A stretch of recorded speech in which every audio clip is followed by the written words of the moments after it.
Hey everyone, welcome back to the channel. Thanks for tuning in for another episode.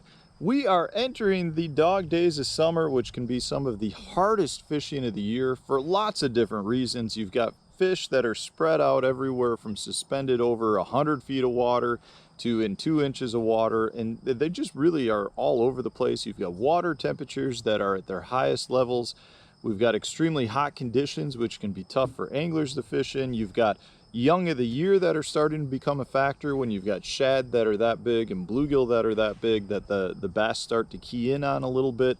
But from this time, from mid-August through I'd say September, you've got potential for some of the toughest fishing of the year, and you've got a lot of different factors that are coming into play until that water temperature starts coming down pretty significantly, which will happen with cooler days and shorter daylight periods. But until then, we've got some tough fishing that we need to deal with. And I've got a tip for you that will help not only catch numbers of fish, but also have the potential to catching a really big fish.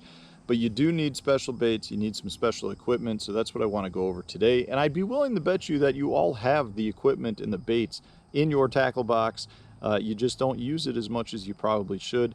I also want to point out that if you're looking to support the channel, guys, please use my Tackle Warehouse affiliate link to make your tackle purchases. It's a great way to show your support for the channel. It really helps with the expenses that it takes to make videos on a daily basis, which I know sometimes looks like I'm just sitting here talking at a picnic table, but the reality is if I make 1-2 hour drive to a lake to put together a fishing video, which I do quite often during this time of year, you're looking at, you know, $150 in gas money. So every little bit helps offset those expenses, and it's very, very much appreciated because I really do enjoy doing this channel. I love sharing information with you guys, and I love receiving the information that you guys put in the comment section. I can't tell you how much I've learned from you guys as well. So it's a very much a two-way street here, and I do enjoy doing this.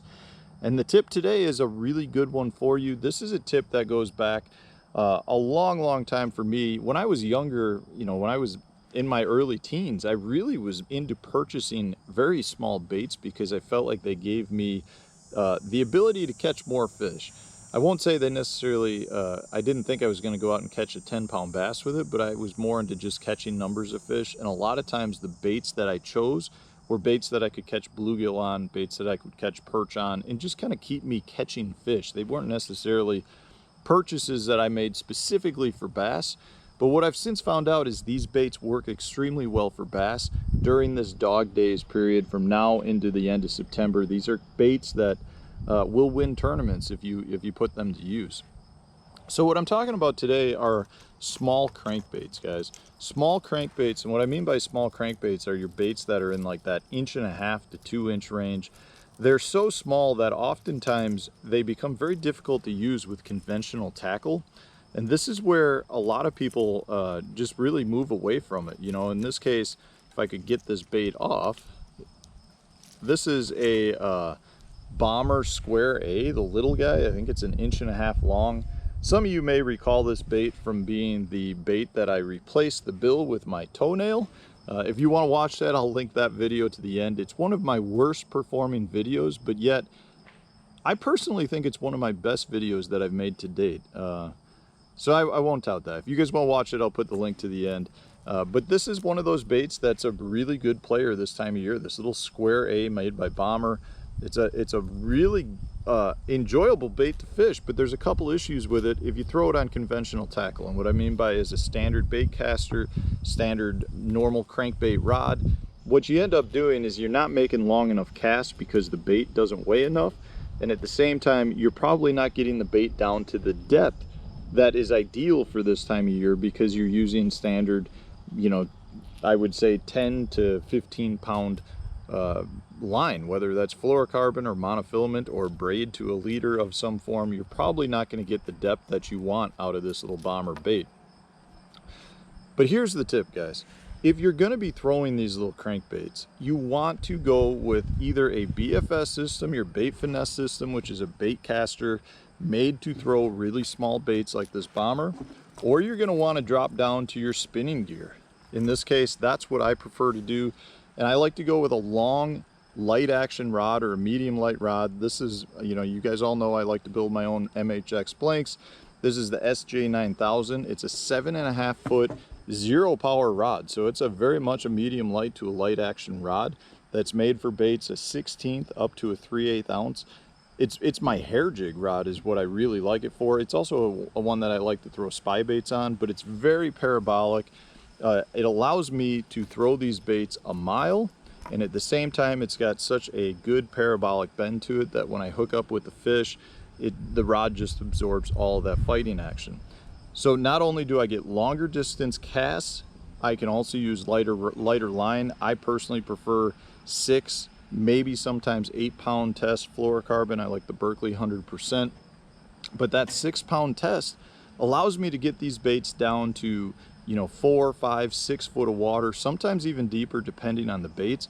But that's a huge key. If I were to throw these on 10, 12, 15-pound fluorocarbon, I'm gonna lose at least a foot. And when you're talking about a bait that only dives 4 or 5 feet, you know, getting the bait down to 3, maybe sometimes 4 feet means you're not always going to be in that depth range that you need to be in to excel in terms of the number of bites that you're going to get. So I really recommend going with, you know, some form of spinning rod. You know, it's the same sort of rod that you would throw a lot of finesse baits on, or a BFS system if you're into sticking with your bait cast rods, but those are made specifically for throwing little baits, light baits, and they really do make a difference in this case. Some of my favorite baits, you know, I just mentioned this is the Bomber Square A. You can use it with the regular lip, or you could replace it with your toenail. This is the small Rapala Shad Wrap. It's a number 5, so I think it's the 2-inch bait. This is an absolutely outstanding bait. Then we've got another one. This is the Berkley Fritz Side Junior, the number 5, an absolute killer bait that, again, is on a little bit on the light side for traditional bait cast reels. And then this is another one that I really like. This is a discontinued Lucky Craft RC 0.5, but they also have the LC 0.3 and 0.5, which are small square bill crankbaits as well, which is kind of taken the place of the RC since that's been discontinued. These 4 baits are dynamite for doing this. And here's the key. This is what you're going to be looking for. So when you go out fishing, a lot of times at this time of year, what you start seeing are all those little schools of pin minnows. You make a cast and they start spraying the water because those are young of the year minnows and shad and bait fish.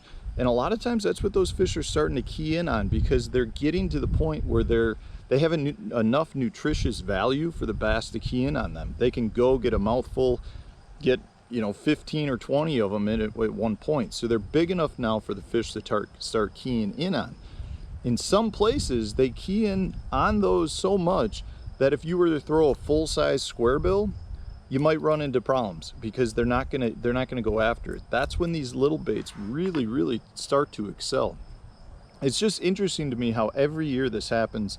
Late summertime, you start really seeing those fish move away from biting traditional crankbait size baits to the super small stuff. So you're going to be looking for some riprap, you're going to be looking for rock transition, channel swing banks where you've got a rock transition. Small flats can be really good. A lot of times just flats with wood and timber on them can be places to key in on. But if you were to go in there and throw your normal crankbaits, you won't generate the same number of bites. You got to give this a try, guys, because you'll see how much more effective that this can be. You know, I've had a lot of discussions with Randy Blockett about this. He is one that is very hardcore when it comes to throwing smaller cranks, downsizing to the spinning rods. You know, you guys know I like spinning gear for bait cast or for jerk baits as well, and I use it for a lot of other techniques too. So I'm a big fan of spinning gear for the purpose of longer casts and getting my bait down to deeper depths. And Randy is really a hardcore crankbait fisherman and has found this to be something that gives him an advantage. So it's something that I think you want to try. You know, I've had a lot of really good luck with it over the years, and it's something, like I said, that I started doing when I was a little kid, and at this point I've really kind of honed in on why it works and where to make it work. But when you're struggling on the water and you're seeing a lot of those little bait fish, don't hesitate to pick up a spinning rod or your BFS system, pick up a tiny crankbait and go to town. The one thing I will tell you is you probably want to replace your hooks. That's one thing I really like with the little Fritz Side number 5 Junior. You know, it comes with the Fusion 19 hooks, which are laser sharp, and that's going to be a huge factor in this. You know, unfortunately, like with the little bombers, you can't just replace that with, say, a size 4 or a size 2 treble hook, because it's going to just completely throw off the balance of the bait. So you got to stick with the small size hooks. You know, most of these are going to be like a size 8 treble hook, which means you really want a rod that's going to absorb that fight in the fish, because most of the time you're not going to have a hook that's super buried in them. You're going to have them skin hooked in some form or fashion. And because of that, you're going to want to have your drag set properly. You're going to want to play those fish out with a nice light action rod, and just let the fish play themselves out, knowing that the chances are you have them skin hooked, and if you apply too much pressure, you're probably going to pull it out. But I highly recommend giving this a try, guys. I'm telling you, it will increase the number of fish you catch and give you the opportunity at some really big fish too. So I hope you enjoyed it. If you did, hit that like button, subscribe to the channel if you haven't done so already. Stay tuned, we'll have another video coming out tomorrow for you.